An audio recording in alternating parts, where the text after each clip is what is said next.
Welcome to Gonzaga Nation SI. Your two hosts, Dan Dickau, Adam Morrison. First off, we want to thank our sponsors today. This week's episodes, you got to go check out from Dry Fly Distillery, their Huckleberry Hard Seltzer with the spring here, the summer right around the corner.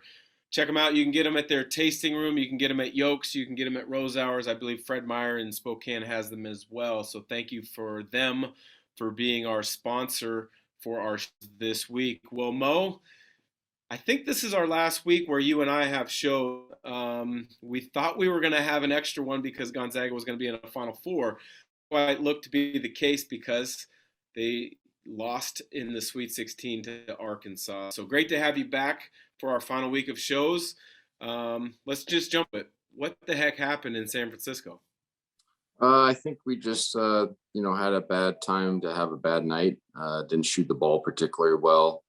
I thought Arkansas did a good job of coming back from that eight-point deficit there in the first half, and then to eventually taking the lead. We just couldn't get any rhythm. Chet being in foul trouble was an issue as well later in the game. So it was a combination of things, but I thought Arkansas's plan was good as well. It wasn't just us. It was unfortunate.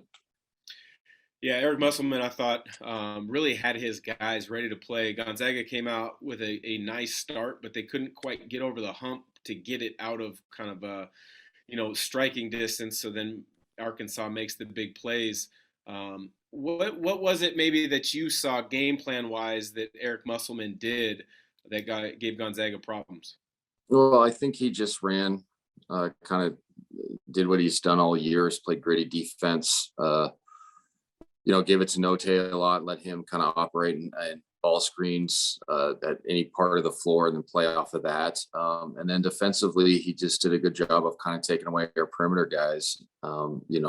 Especially Nembhard had a great season, great career, but just couldn't hit that 14-foot, 8-foot jump shot.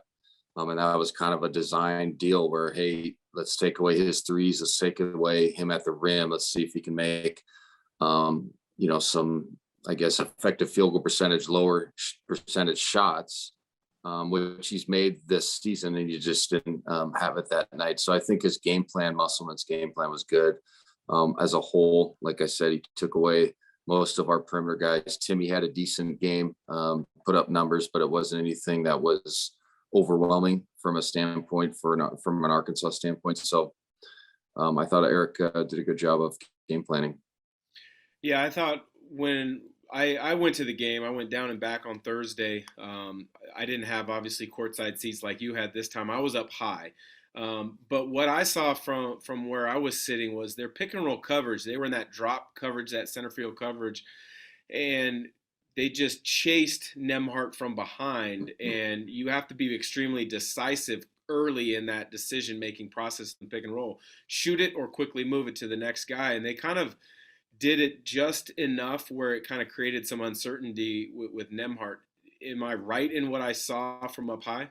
Yeah, no, I think the center field and over is a ball screen coverage, especially if you don't help from the weak side and understand it, because you're going to take away the roll. So they were trying to take away the roll and then meet Drew early, for a swivel and a dump down. So I thought it was a good plan. Like I said, we've seen Andrew make that shot and Rasheer make that shot and Nolan make that shot all season long. So, I mean, if it goes in, then it looks like a bad plan, I think. But as a whole, you take away the, like I said, the roll or the dives, you take away that having the ability to tag the roller from the weak side so you can stay out on shooters.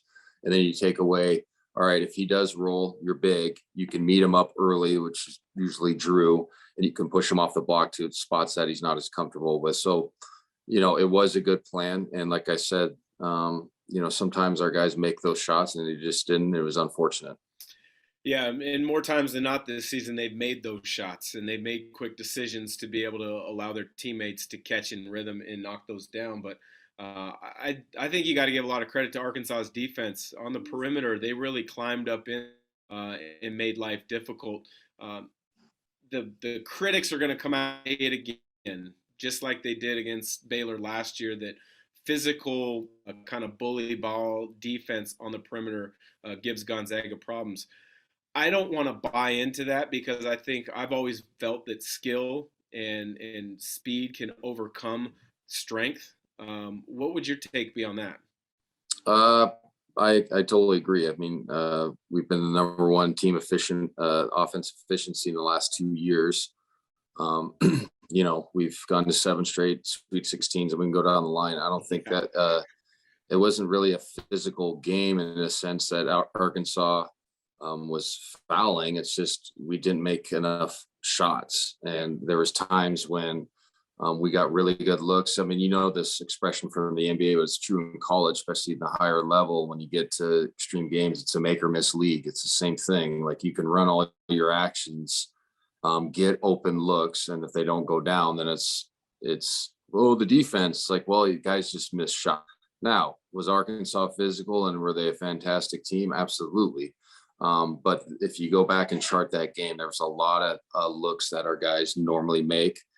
We just couldn't get in a rhythm, and that's a testament to Arkansas. They didn't allow us to get out and get those big time runs. The only run we had was early in the first half, and then they closed that gap, like I mentioned.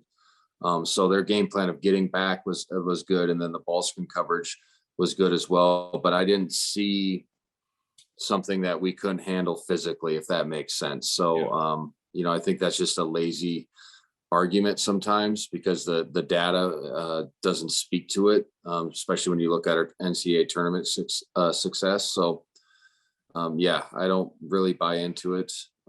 I guess maybe last year with the Baylor game you could, but there were so many other factors as well going into that game.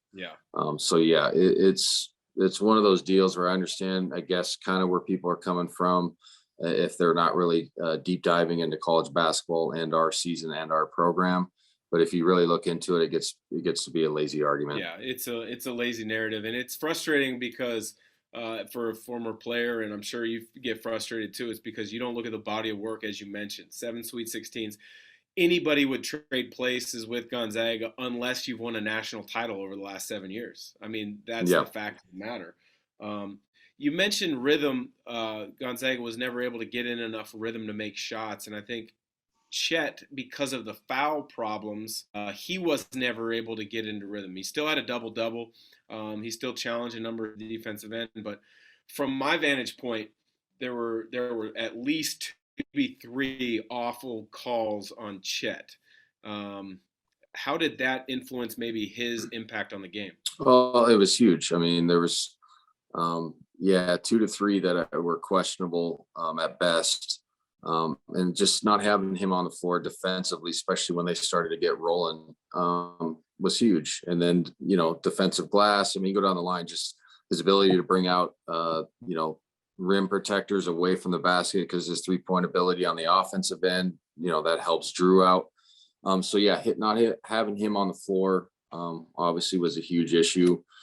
I just don't understand some of the officiating in college basketball as a whole. And that's not trying to be funny, but it's like, if a guy can't go up and challenge within his cylinder, like they've told you for the last 10 years, and then you call him at this time of the year, it's really tough to swallow because it's so frustrating. You see that, and then, guys on the perimeter are allowed to put 2 hands on guys, but then at the rim, you can't touch somebody. It's kind of backwards sometimes. But not having him on the floor was frustrating. And that's not just the Gonzaga game. You watch other games throughout the NCAA tournament so far, and it's just the inconsistency is just mind-boggling.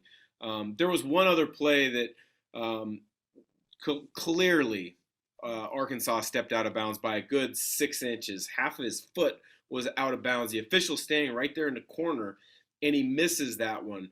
I was sitting up high, as I mentioned. Could you see that from your vantage point on I didn't see it from my vantage points, and it was the one where one of the kids made a crazy last second shot clock 3. So it was obviously a kind of a momentum changing play, but then obviously I saw it on social afterwards. So, it's unfortunate, but also, like, you get to the point and you understand this, like, you don't want to start harping on officials or blaming that, because then you get into like the kind of the loser mentality, I guess. That's what Coach V would always say, and it's so true.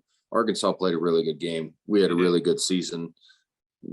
All but one team is going to end their season with a loss, right, in the NCAA tournament. So It's unfortunate, but also, that's how the game of basketball is. It's human error sometimes, and you just got to roll with it.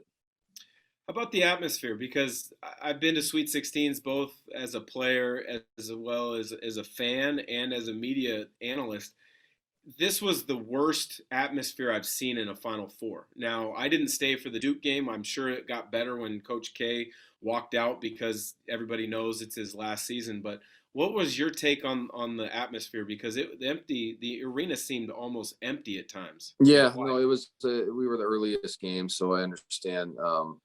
People not being able to get there, and it's a Thursday, so I guess we got to give people credit for going to work. Yeah. But yeah, it was a little bit barren at the start, but it usually fills in as the game progresses. So yeah, I mean, the atmosphere in Portland was fantastic, but it was a little bit less subdued, and in San Francisco.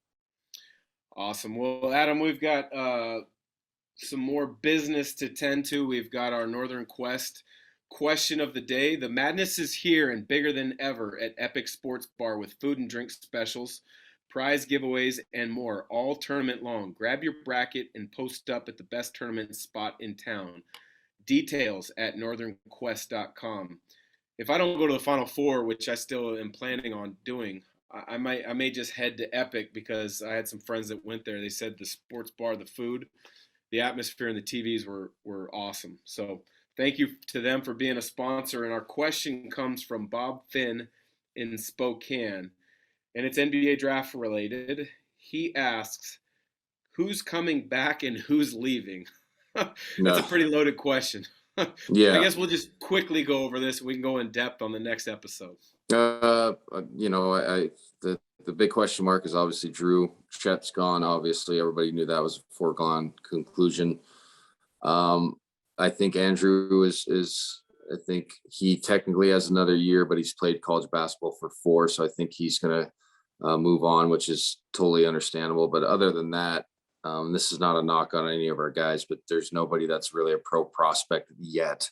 Okay, so let me just make sure that it's not a knock, but it's just some guys got to have full complete seasons and what have you. So I think the real question mark for me is Drew Timmy, and I honestly don't know. And even if I did know, I would let him make that announcement.